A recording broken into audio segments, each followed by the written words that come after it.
الحمد للہ رب العالمین والعاقبۃ للمتقین والصلاة والسلام علی سید المرسلین وعلی آلہ واصحابہ اجمعین اما بعد فاعوذ باللہ من الشیطان الرجیم بسم اللہ الرحمن الرحیم ورتل القرآن ترتیلا صدق اللہ العظیم ان اللہ وملائکتہ یصلون علی النبی یا ایہا الذین آمنوا صلوا علیہ وسلموا تسلیما اللہم صل علی سیدنا مولانا محمد وعلی آل سیدنا ومولانا محمد معدن الجود والکرم وعلی آلہ وبارک وسلم۔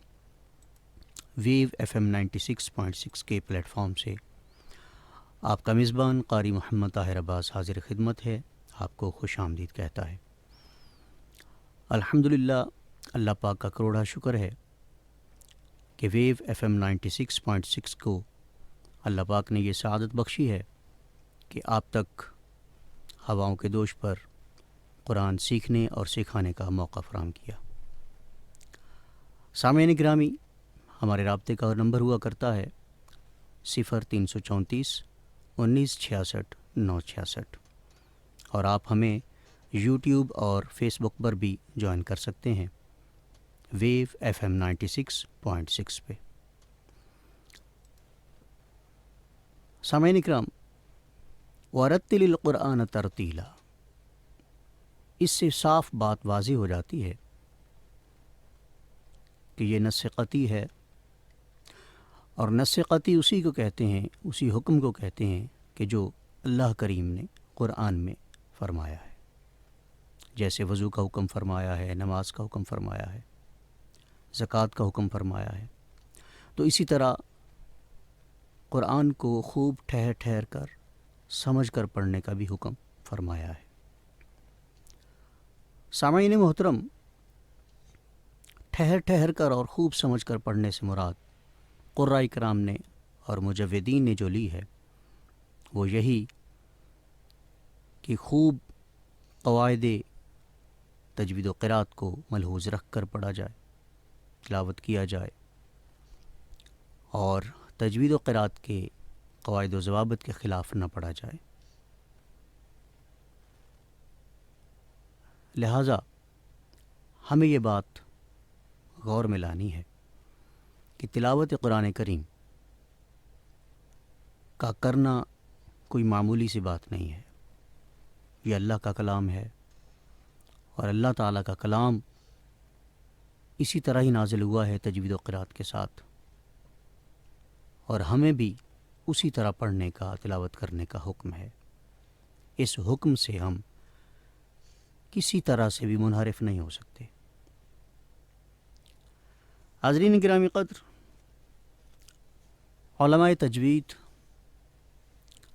اور مفسرین نے بھی اسی چیز کو واضح فرمایا ہے کہ اس آیت مبارکہ سے تجوید و قرات کا علم جو ہے وہ فرض قرار دیا گیا، اور اس کا انکار کفر قرار دیا گیا۔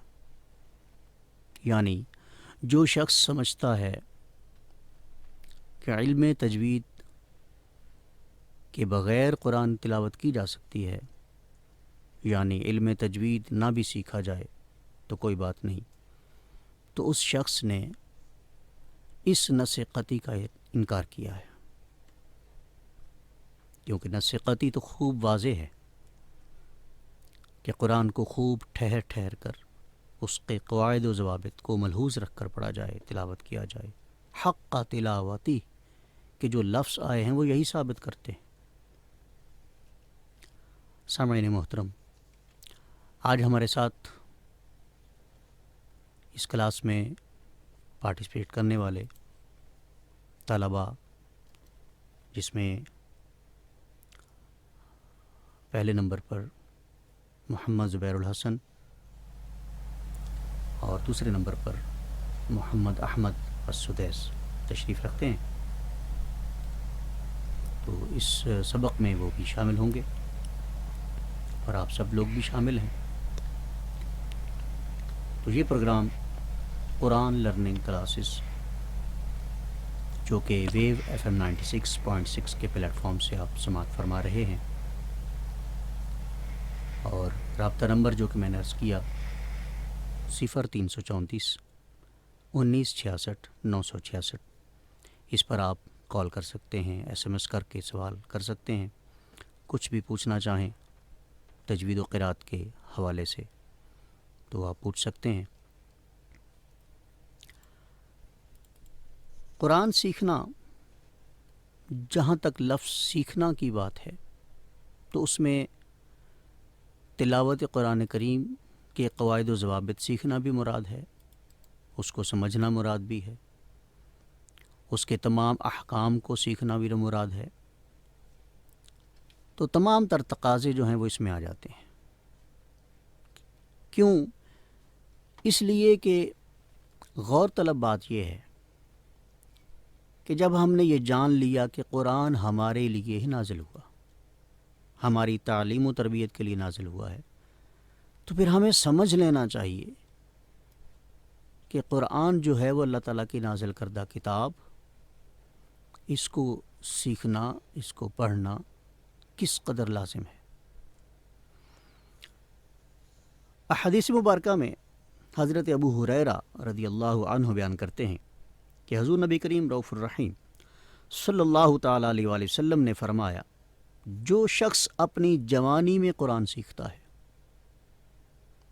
جو شخص اپنی جوانی میں قرآن سیکھتا ہے تو قرآن اس کے گوشت اور خون میں شامل ہو جاتا ہے۔ سبحان اللہ۔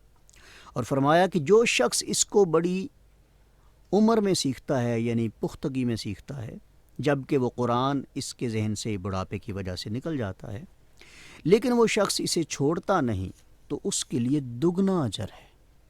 سبحان اللہ۔ کریم آقا علیہ الصلوۃ والسلام نے کیسی خوشخبری ہمیں جو ہے وہ سنائی ہے کہ قرآن سیکھنے والے کا کیا مقام ہے، یعنی قرآن کے فیوز و برکات جو ہیں اس کے گوشت اور خون میں شامل ہو جاتے ہیں۔ سبحان اللہ۔ کتنے ہم خوش نصیب ہیں کہ اللہ تعالیٰ اس قرآن کے ذریعے سے اپنا فیض روحانی ہمیں نصیب فرماتا ہے، پہنچاتا ہے۔ اور پھر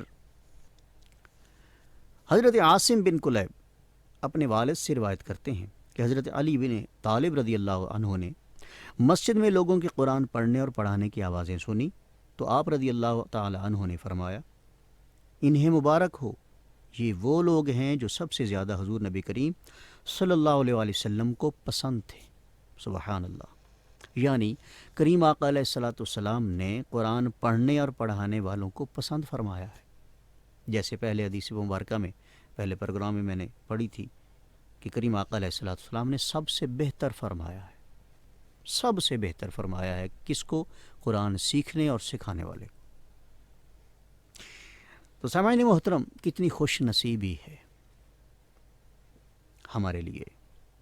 اگلی روایت میں فرمایا کہ حضرت عبداللہ بن بریدہ اسلمی رضی اللہ عنہ اپنے والد سے روایت کرتے ہیں کہ انہوں نے فرمایا کہ حضور نبی کریم صلی اللہ علیہ وآلہ وسلم نے فرمایا، جس نے قرآن پڑھا، اس کا علم حاصل کیا اور اس پر عمل پیرا ہوا، اسے قیامت کے دن نور کا ایک تاج پہنایا جائے گا۔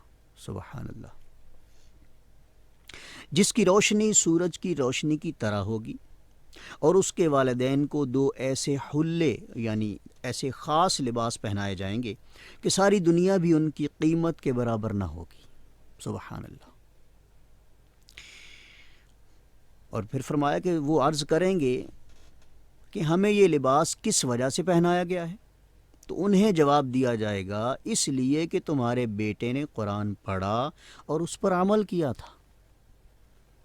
اب یہ دوہری اللہ تعالیٰ کی رحیمی اور کریمی دیکھیے کہ قرآن پڑھا تو بیٹے نے، عمل بیٹے نے کیا ہے، مگر اس کے اجر و ثواب میں اس کے والدین شریک ہو رہے ہیں۔ اب دیکھیے، یہ اللہ تعالیٰ کی خاص کریمی ہے، اور یہ کریمی صدقہ مصطفیٰ صلی اللہ علیہ وآلہ وسلم کی وجہ سے کہ والدین کو بھی خاص لباس سے نوازا جا رہا ہے، جنتی لباس سے نوازا جا رہا ہے۔ کس کو؟ جس نے قرآن پڑھا اور اس پر عمل کیا۔ حاضرین گرامی قدر، حضرت ابو ذر رضی اللہ عنہ سے روایت ہے، فرمایا کہ حضور نبی کریم صلی اللہ علیہ وآلہ وسلم نے مجھے فرمایا، اے ابو ذر، بے شک تم صبح کو جا کر اللہ تعالیٰ کی کتاب کی ایک آیت سیکھ لو۔ اب غور طلب بات ہے، فرمایا کہ ایک آیت سیکھ لو، یہ تمہارے لیے 100 رکعت نماز پڑھنے سے بہتر ہے۔ سبحان اللہ۔ قرآن کا سیکھنا جو ہے وہ آپ کس قدر سماعت فرما رہے ہیں کہ کس قدر عظیم عمل ہے۔ فرمایا کہ ایک آیت سیکھ لو، یہ تمہارے لیے 100 رکعت نماز پڑھنے سے بہتر ہے، اور اگر علم کا ایک باب سیکھ لو، کیا فرمایا؟ علم کا ایک باب سیکھ لو، اس باب پر عمل ہو رہا ہو یا نہ ہو رہا ہو، یہ الگ بات ہے، تو بھی یہ تمہارے لیے 1000 رکعت نفل نماز سے بہتر ہے۔ سبحان اللہ۔ تو اسی طرح بہت ساری احادیث مبارکہ ائمہ کرام نے، مفسرین نے، مجودین نے بیان فرمائی ہیں۔ تو یہ اصل میں توجہ دلانا چاہتا تھا کہ جو لوگ قرآن کو سیکھنا معمولی سمجھتے ہیں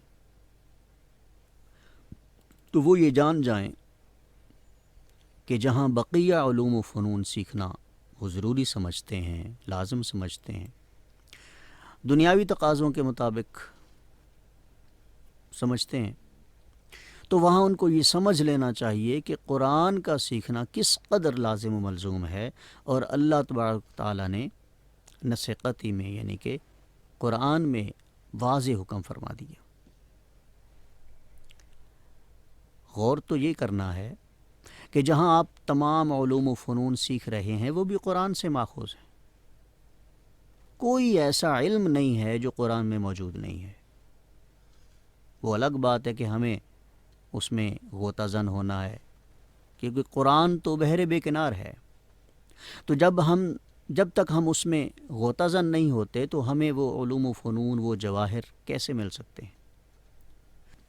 قرآن کے بحر بے کنار میں ہم غوطہ زن تبھی ہو سکتے ہیں جب ہم اس کی تلاوت کرتے ہیں، تلاوت کرنے کے بعد پھر ہم اس کو سمجھ سکتے ہیں، سمجھنے کے بعد پھر عمل ممکن ہے۔ قرآن کی تلاوت جو ہے یہ بھی ایک علم ہے، اور اس علم کو علم تجوید کہتے ہیں۔ تو علم تجوید، لفظ تجوید جو ہے اس کا لغوی معنی تو مجودین نے اور قراء کرام نے یہ بیان فرمائے ہیں کہ عمدہ کرنا، بہتر کرنا، سنوارنا، اچھا بنانا۔ تو یہاں پر اصطلاح قراء ہم یہ لیں گے کہ قرآن کریم کے الفاظ کو عمدہ کر کے پڑھنا، بہتر کر کے پڑھنا، سنوار کے پڑھنا۔ تو جہاں تک سنوار کر اور عمدہ کر کے پڑھنے کی بات ہے تو وہاں پر ائمہ مجودین نے فرمایا کہ زین القرآن باصواتکم، قرآن کو اپنی آوازوں سے زینت دو۔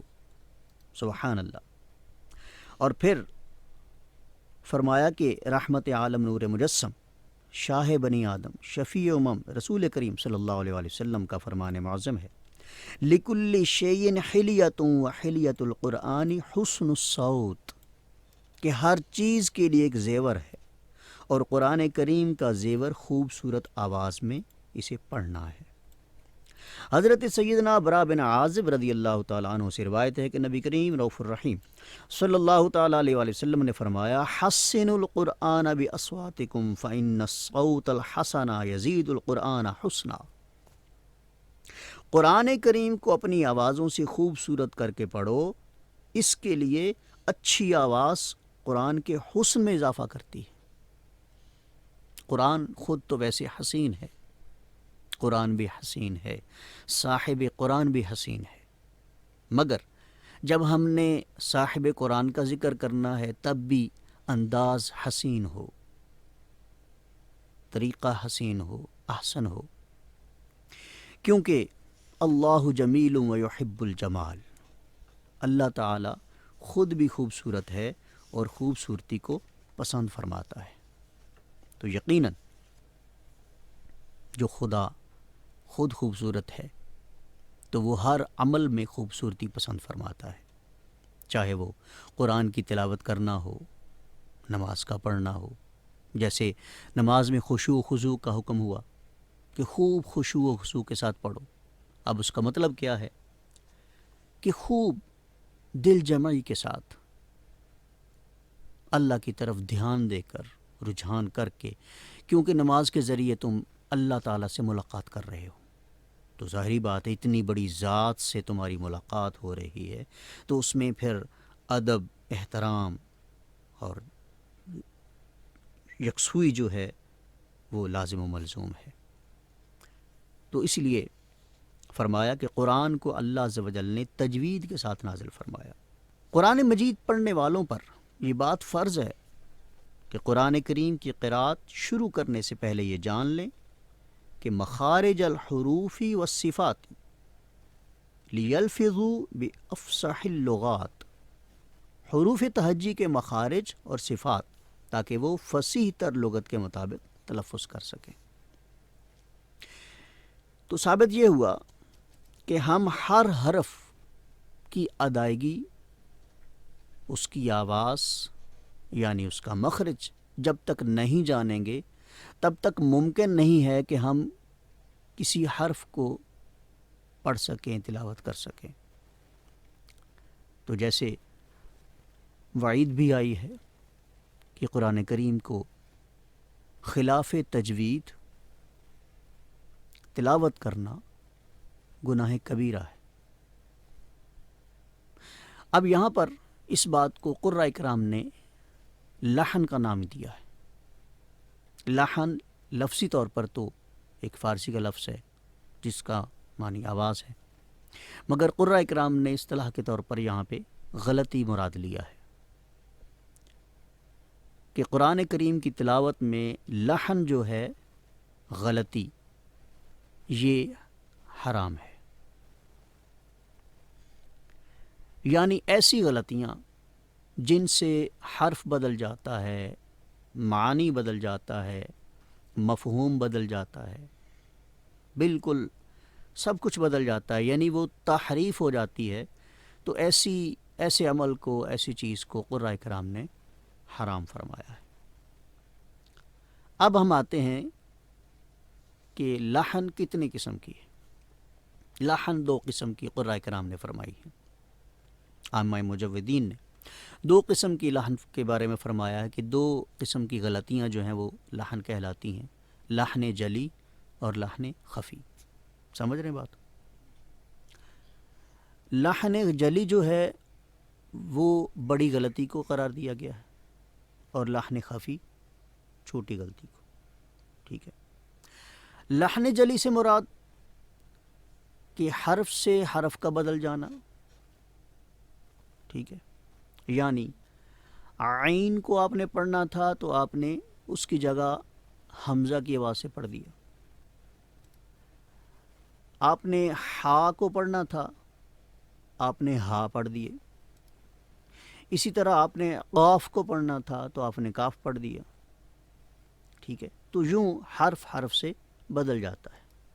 جب حرف کی اپنے مخرج سے آواز نہیں نکلے گی، اس کا اپنا مخرج بیان نہیں ہوگا، اس کی جو اپنی ذاتی آواز ہے، کیونکہ 29 حروف تہجی جو ہے وہ 29 حروف پر مشتمل ہے، تو ہر حرف کی اپنی ایک آواز ہے، اپنا ایک مخرج۔ ٹھیک ہے، تو کچھ حروف جو ایسے ہیں کہ وہ قریب الصوت بھی ہیں اور قریب المخرج بھی۔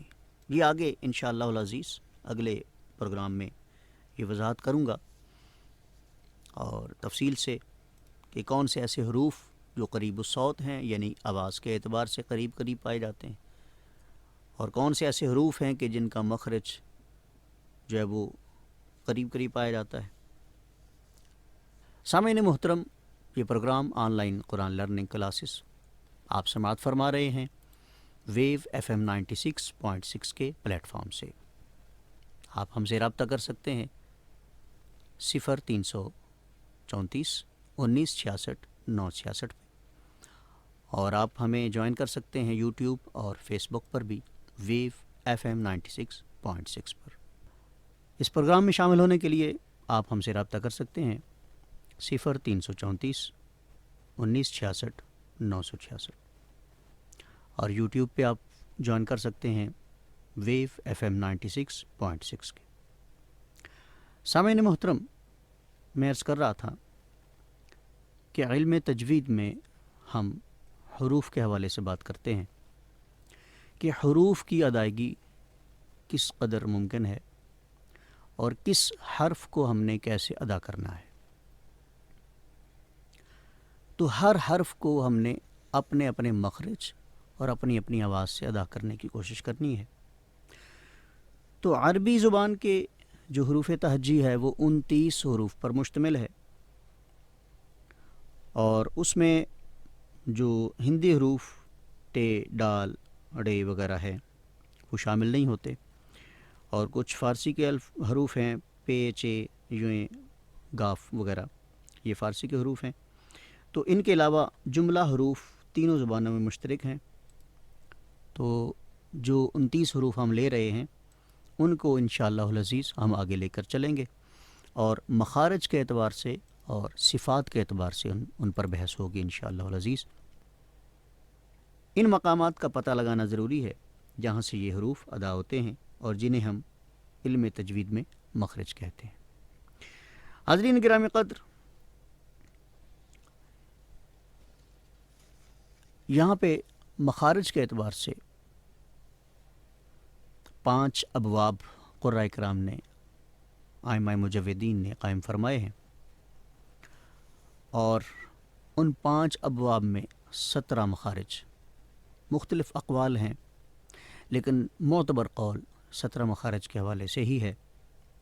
بعض قراء اور مجودین نے 29 مخارج بھی بیان فرمائے ہیں، یعنی ہر حرف کا اپنا الگ مخرج، مگر بعض قراء کرام نے کچھ حروف کے قریب الصوت ہونے کی وجہ سے اور قریب المخرج ہونے کی وجہ سے ان کو ایک ساتھ شامل کر دیا، اور یوں 17 حروف مخارج جو ہیں وہ بیان فرمائے ہیں۔ تو ان کی ترتیب جو ہے ابواب کے مطابق انشاءاللہ العزیز ہوگی۔ تو پہلا جو باب ہے وہ جوف دہن ہے، یعنی منہ کا خالی حصہ۔ جوف دہن سے 3 حروف الف، واو اور یا، یہ حروف جب ساکن ہوں گے یعنی ان پر جزم ہوگی تو پھر یہ حروف بطور حرف ادا نہیں ہوں گے بلکہ حروف مدہ کے طور پر ہوں گے، جیسے جواد، غفور اور کریم۔ اب یہاں پہ غور طلب بات یہ ہے کہ یہ تینوں حروف جب متحرک ہوں گے یعنی ان پر زبر زیر پیش ہوگی تو پھر ان کا اپنا مخرج جو ہے وہ ظاہر ہوگا۔ تو اسی طرح اگلا جو باب ہے حروف حلقی، حلق سے ادا ہونے والے حروف۔ تو یہاں پہ ایک بات واضح کرتا چلوں کہ تمام 29 حروف جو ہیں وہ صرف اور صرف زبان سے ادا نہیں ہوتے، کچھ حروف حلق سے ادا ہوتے ہیں، کچھ حروف ہونٹوں سے ادا ہوتے ہیں، کچھ حروف دانتوں سے متعلق ہیں، داڑھوں سے متعلق ہیں، کچھ حروف زبان کی نوک سے ادا ہوتے ہیں، کچھ حروف زبان کے بغلی کنارے سے ادا ہوتے ہیں، کچھ حروف تالو اور زبان کے وسط سے ادا ہوتے ہیں، اسی طرح مختلف جگہیں ہیں۔ تو ان مختلف حروف کی ادائیگی کی جو جگہیں ہیں ان پر ہم بحث کریں گے انشاءاللہ العزیز ترتیب وائز، جیسے مخارج کی ترتیب ہے، ابواب کی ترتیب ہے۔ تو ابواب اور مخارج کی ترتیب کے مطابق ہم اگلے پروگرام میں انشاءاللہ العزیز یہ بحث کریں گے کہ کون سا حرف اس کا کون سا مخرج ہے اور وہ حرف کس جگہ سے نکلتا ہے، اس حرف کو کس جگہ سے ادا کرتے ہیں۔ ٹھیک ہے، تو ہر حرف کو ہم نے جاننے کی کوشش کرنی ہے کہ کس حرف کی آواز کا تعلق کس جگہ سے ہے، یعنی منہ کے کس جگہ سے ہے، زبان کے کس جگہ سے ہے، حلق کے کس جگہ سے ہے، ہونٹ کے کس جگہ سے ہے، تالو کے کس حصے سے ہے، ٹھیک ہے. ان تمام حصوں کو، ان تمام جگہوں کو جاننا یہ مخارج کہلاتا ہے. مخارج مخرج کی جمع ہے، اور مخرج نکلنے کی جگہ کو کہتے ہیں. اور قرآن کرام نے یہاں پر اس سے مراد آواز کے نکلنے کی جگہ فرمایا ہے. ٹھیک ہے، کہ تمام حروف کی آواز جہاں سے پیدا ہوتی ہے، ٹھیک ہے، آواز کے پیدا ہونے کی جگہ کو مخرج کہیں گے. ٹھیک ہے.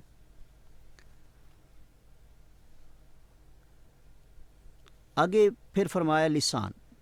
اگلا جو باب ہے وہ لسان ہے، یعنی زبان سے متعلقہ حروف، کہ زبان کے مختلف حصوں سے حروف کی ادائیگی ہے، حروف کے مخارج ہیں، حروف کی آوازیں نکلیں گی.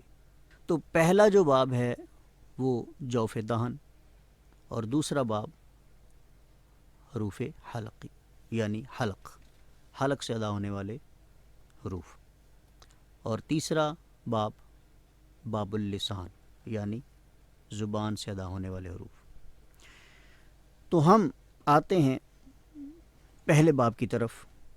جیسے میں نے عرض کی، جوف دہن میں الف، واو اور یا. ٹھیک ہے. اگلا باب حلق ہے، اور حلق میں 6 حروف ہم شامل کریں گے، اور حلق کے 3 حصے کریں گے: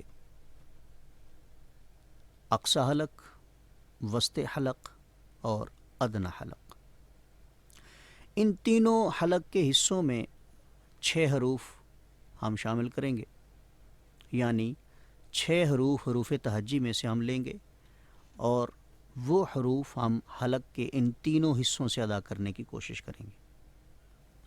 اور ہم نے حلق کے تینوں حصوں کو 3 نام دیے ہیں: اقصی حلق، حلق کا وہ حصہ، اقصی کے معنی ہے دوری. کیا معنی ہے؟ دوری.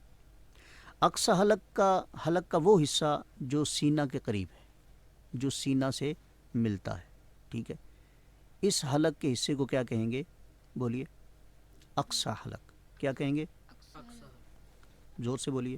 اقصی حلق. اقصی حلق. اقصی حلق کسے کہیں گے؟ جو حلق کا حصہ سینہ کے قریب ہے، سینہ سے ملتا ہے. تو یہاں ہم 2 حروف لیں گے. اور حلق کا دوسرا حصہ کون سا ہے؟ وسط حلق. وسط کے معنی ہوتے ہیں درمیان، سینٹر. تو حلق کا درمیانی حصہ جو ہے وہ کیا کہلاتا ہے؟ وسط حلق. وسط حلق. کیا کہلاتا ہے؟ وسط حلق. وسط حلق. یہاں بھی ہم 2 حروف رکھیں گے. ٹھیک ہے. کیونکہ ہم نے حلق میں 6 حروف کو لینا ہے. 2 اقصی حلق سے متعلق ہوں گے، 2 وسط حلق سے، اور 2 ادنی حلق سے. ٹھیک ہے. ادنی بمانی قریب کے ہے، تو یہ ہونٹوں کے قریب پایا جاتا ہے، تو لہٰذا اقصی ہم اس لیے کہتے ہیں کہ یہ ہونٹوں سے دور ہے. تو قرآن کرام نے اور مجودین نے یہی بیان فرمایا ہے. تو ادنی حلق میں بھی ہم 2 حروف لیں گے. ٹھیک ہے. تو یوں ہمارے حروف حلقی جو کہلائیں گے وہ 6 حروف ہوں گے. یعنی حروف تہجی میں سے ہم 6 حروف کو حروف حلقی میں لے آئیں گے، اور 6 حروف کو ہم کیا کہیں گے؟ حروف حلقی. حروف حلقی. حلقی. تو اب ہم بات کرتے ہیں پہلے اقصی حلق کی. تو اقصی حلق میں جو 2 حروف ہم نے لیے ہیں وہ ہیں حمزہ اور ہا. حمزہ اور ہا. اب یہاں پہ آپ انگلی رکھ کے محسوس کریں کہ آپ کی آواز حمزہ اور ہا کے 2 حروف میں یہاں سے نکل رہی ہے. جب تک آپ آواز کو محسوس نہیں کریں گے، خود پڑھتے ہوئے، تلاوت کرتے ہوئے، یا حرف کی ادائیگی کے وقت آپ نے خود محسوس کرنا ہے کہ میری آواز منہ کے، حلق کے، ہونٹوں کے، تالو کے کس حصے سے نکل رہی ہے. ٹھیک ہے. یعنی آواز کے پیدا ہونے کی جگہ کو محسوس کرنا ہے.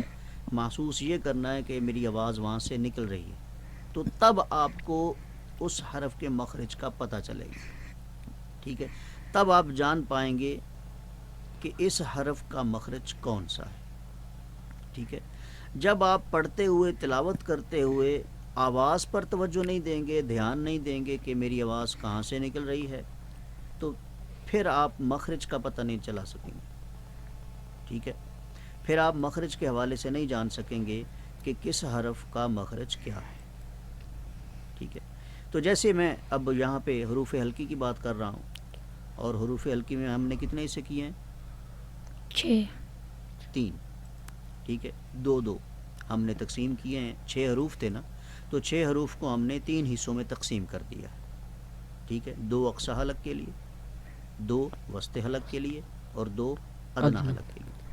ٹھیک ہے, تو اقصی حلق میں ہم محسوس کریں گے 2 حرفوں کو, حمزہ اور ہا. حمزہ اور ہاں. تو اب حمزہ اور ہا کی آواز کے پیدا ہونے کی جو جگہ ہے وہ کون سی ہے؟ اقصی حلق. یہ میں بار بار اس لیے نام بول رہا ہوں کہ تاکہ آپ کو یاد ہو جائے. ٹھیک ہے, کہ حمزہ اور ہا کو ہم نے اقصی حلق سے ادا کرنا ہے, اور حمزہ اور ہا کا جو تعلق ہے وہ اقصی حلق سے ہے. ٹھیک ہے, اور مخرج کے اعتبار سے آپ جان جائیں گے اور ذہن نشین رکھ لیں گے یہ بات کہ حمزہ اور ہا کا مخرج جو ہے وہ اقصی حلق. کون سا ہے؟ اقصی حلق. اقصی حلق. ٹھیک ہے, تو وہاں سے کون سے حروف ادا ہوں گے؟ حمزہ اور ہا. حمزہ اور ہاں. ہا. ٹھیک ہے, ہا کون سی ہے؟ وہ 2 آنکھوں والی جسے ہم کہہ سکتے ہیں. ٹھیک ہے, حمزہ. الف اور حمزہ یہ بظاہر 2 حروف ہیں, یعنی الف جو ہے وہ ایک کھڑا ڈنڈا سا ہوتا ہے, اور ایک دوسرا حمزہ جو ہے وہ عین کی شکل کا. ٹھیک ہے, مگر یہ دونوں حروف ایک ہی آواز رکھتے ہیں. ٹھیک ہے, کسی جگہ پر الف بولا جاتا ہے اور کسی جگہ پر حمزہ, تو زیادہ تر حمزہ ہی بولا جاتا ہے. تو حمزہ کی آواز آ ای او, آ ای او. آپ بھی پڑھی. آ ای او. ٹھیک ہے, یہ آواز کس کی ہے؟ حمزہ. حمزہ کی. کس کی ہے؟ حمزہ کی. تو اب یہاں پہ آپ انگلی رکھ کے محسوس کریں کہ میری جو آواز ہے حمزہ کی وہ یہاں سے نکل رہی ہے. آ ای او, آ ای او. سامعین محترم, آپ بھی توجہ فرمائیں کہ حمزہ کی آواز کو ہم پریکٹس میں لا رہے ہیں, جس کا تعلق اقصی حلق سے ہے. تو بچے بھی اسی حرف کی پریکٹس کر رہے ہیں, یعنی مخرج کا پتہ لگا رہے ہیں کہ یہ حرف اقصی حلق سے متعلق ہے, وہاں سے ادا ہو رہا ہے. تو آپ بھی اپنی شہادت کی انگلی جو ہے وہ یہاں سینہ کے جو قریب جگہ ہے جہاں حلق مل رہا ہے وہاں رکھ کر جو ہے وہ آپ یہ گہرائی سی جہاں پہ ہے وہاں پہ انگلی رکھ کے محسوس کریں کہ حمزہ کی آواز یہاں سے نکل رہی ہے. تو اس سے مراد یہ ہے کہ آپ کو پتہ چل جائے گا کہ حمزہ کی آواز یہاں سے نکلتی ہے. ٹھیک ہے, آپ بھی پریکٹس کیجئے. ہا حمزہ کی آ اے او, آ اے او, آ ای او. ٹھیک ہے, تو محسوس ہوا آپ کو یس. کہ آواز یہاں سے نکل رہی ہے. اسی طرح دوسرا حرف ہے ہا کا, تو ہا کو بھی اسی طرح پریکٹس میں لائیں. ہا ہے ہو, ہا ہے ہو. محسوس کر رہے ہیں؟ یس. تو سامعین آپ بھی محسوس کریں. ہا کو ادا کرتے وقت آپ کی آواز اقصی حلق یعنی حلق کا وہ حصہ جو سینہ کے ساتھ ملتا ہے, تو یہاں سے پریکٹس کریں, یعنی مخرج کا پتہ لگانا ہے تاکہ آپ کو یہ ذہن نشین بات ہو کہ ہا کی آواز اقصی حلق سے ہے. ہا ہی ہو, ہا ہی ہو. ٹھیک ہے, تو یہ 2 حروف کہاں سے نکلتے ہیں؟ یعنی ان کی آواز کہاں سے نکلے گی؟ حلق سے. نہیں, مطلقاً حلق نہیں کہنا. مطلقاً حلق کہیں گے تو پھر وہ پورا حلق شامل ہو جائے گا. تو میں نے یہ جو 3 حصے تقسیم کیے ہیں, 3 نام دیے ہیں, ادنی حلق, وسط حلق اور اقصی حلق. اقصی حلق. تو ابھی ہم اقصی حلق کی بات کر رہے ہیں کیونکہ ہم آغاز یہاں سے کر رہے ہیں. ٹھیک ہے, یہاں سے آغاز کر کے ہم نے چلتے چلتے جو ہے وہ ہونٹوں تک آنا ہے. تمام حروف تہجی جو 29 ہیں ان کو ہم نے اسی طرح مختلف جگہوں سے مختلف مخارج سے ادا کرتے کرتے ہم نے ہونٹوں تک آنا ہے. تو ہمارا آغاز کہاں سے ہو رہا ہے؟ اقصی حلق. اقصی حلق سے. ٹھیک ہے. تو اقصی حلق میں کتنے حروف؟ 2. کون کون سے؟ حمزہ ہا. حمزہ اور ہا. تو ہا اور حمزہ ان کی دوبارہ پریکٹس کریں. حمزہ کی آ ای او. آ ای او. زور سے آ ای او. ٹھیک ہے. اور ہا کی پریکٹس کریں. ہا ہی ہو. ہاں یعنی کہ دبانا نہیں تاکہ آپ کی آواز دبے نہیں، بس ایسے محسوس کرنا انگلی سے تاکہ آپ محسوس کر سکیں اور آپ ذہن نشین کر سکیں کہ آواز واقعتاً یہاں سے نکل رہی ہے. تو سامعین محترم، یہ پروگرام قرآن لرننگ کلاسز آپ سماعت فرما رہے ہیں ویو FM 96.6 کے پلیٹ فارم سے.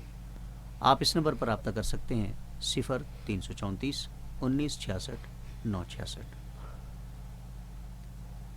سامعین محترم، یہ میں واضح کر رہا تھا کہ ابواب 5 ہیں اور جن میں سے ہم نے جوف دہن جو پہلا باب ہے اور دوسرا باب حلق، تو اس حوالے سے ہم بحث کر چکے ہیں. تو کوشش ہم نے کی ہے کہ پوری طرح آپ کو سمجھا پائیں. کمی بیشی اللہ تعالیٰ معاف فرمائے، کیونکہ یہ قرآن ہے. قرآن کا سیکھنا سکھانا کوئی معمولی بات نہیں ہے. میں ایک ناچیز بشر جو ہے، انسان خطا کا پتلا ہے، تو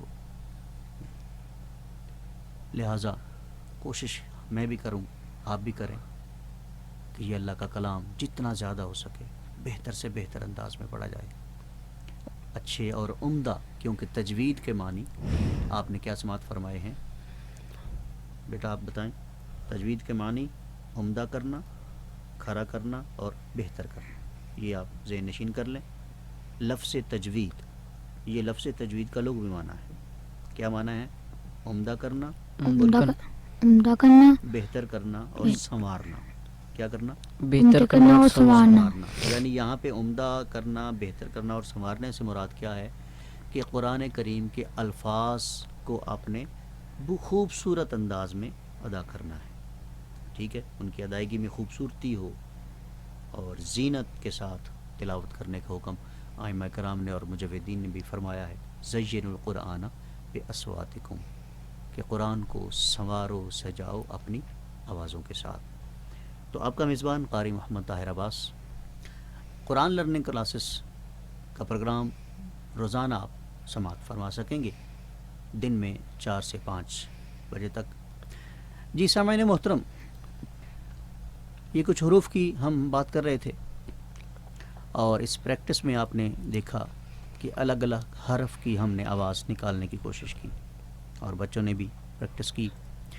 تو یوں ہمارا یہ جو ہے وہ پروگرام چلے گا انشاءاللہ العزیز. الگ الگ حروف کی پہچان، اس کے مخارج کی، اس کی صفات کی. تو پہلے مخارج ہوں گے اور ان کے بعد صفات کا معاملہ آئے گا، کیونکہ یہاں پہ 2 موضوع ہیں، مخارج حروف اور صفات حروف. تو مخارج حروف میں پہلے ہم بحث کریں گے. تو جیسے آج ہم نے جوف دہن اور حلق کے حوالے سے بات کی، حروف حلقی کے حوالے سے بات کی ہے. تو بہت سارے لوگ ذہن میں یہ بات رکھتے ہیں کہ یہ تو بہت مشکل ہے، پریکٹس بہت مشکل ہے. تو کسی کام کو اگر مشکل سمجھا جائے تو وہ اور مشکل ہو جاتا ہے، مگر مشکل کو آسان کرنا ہمارا ہی کام ہے.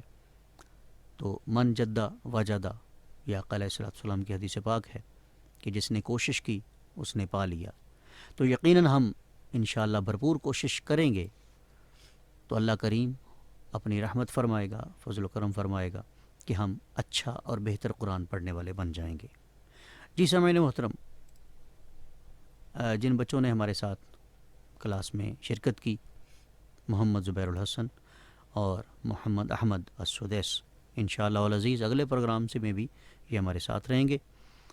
اور آج انہوں نے حروف حلقی میں سے اقصی حلق یعنی 2 حروف کی پریکٹس کی اور آپ نے بھی شرکت فرمائی، ہم آپ کو بھی سراہتے ہیں. تو اسی طرح آپ شکر گزار رہیے، میں بھی خوش شکر گزار ہوں ویو ایف ایم 96.6 کے ٹیم کا کہ جنہوں نے ہمیں موقع دیا، مجھے موقع دیا سکھانے کا اور آپ کو موقع دیا سیکھنے کا. تو یہ ان کی سعادت مندی ہے. اللہ کریم نے ان کو یہ سعادت بخشی کہ یہ قرآن سیکھنے اور سکھانے کا نظام جو ہے وہ آپ تک پہنچائیں. تو اگلے پروگرام میں انشاءاللہ العزیز ہم اگلے باب اگلے حروف کے حوالے سے یعنی حروف حلقی کی پریکٹس کے ساتھ حاضر ہوں گے، اور آپ اسی طرح ساتھ شرکت کرتے رہیے مسلسل. ایک بات یاد رکھیں کہ یہ تسلسل کے ساتھ مرحلہ وار یہ ابواب کے طور پر ترتیب کے ساتھ یہ لیسن ہوں گے. تو اگر آپ مستقل طور پر اس پروگرام سے منسلک رہتے ہیں تو اگلے جو اسباق ہوں گے ان سے بھی آپ استفادہ کر سکتے ہیں، اور پچھلے جو اسباق ہوں گے وہ دونوں جب آپ ملائیں گے تو پھر اس آپ مستقل طور پر اور مثبت طور پر استفادہ کر سکتے ہیں. تو کوشش کریں کہ اس میں مسنگ نہ ہو، چھٹی نہ ہو، ناغہ نہ ہو، تاکہ کیونکہ ناغہ جو ہے، چھٹی جو ہے، وہ پچھلے اسباق کو پھر ضائع کر دے گا اور پھر اگلے اسباق کی آپ کو کم سمجھ آئے گی اور یوں آپ چھوڑنے پر مجبور ہو جائیں گے. تو انشاءاللہ العزیز میں امید کرتا ہوں کہ آپ لوگ اس پروگرام میں میرے ساتھ شریک رہیں گے اور یہ بچہ بھی شریک رہیں گے. تو سامعین محترم، اس پروگرام میں شرکت کے لیے آپ ہمارے سوشل میڈیا فیس بک اور یوٹیوب پیج کو جوائن کر سکتے ہیں، بلکہ اس کو لائک بھی کیجئے، سبسکرائب بھی کیجئے، اور براہ راست اس پروگرام میں آپ شریک ہو سکتے ہیں، آپ سماعت فرما سکتے ہیں ہمارے فیس بک پیج ویو ایف ایم 96.6 کے ساتھ. اگلے پروگرام کے لیے اپنے میزبان قاری محمد طاہر عباس کو اجازت دیجیے. اللہ نگہبان.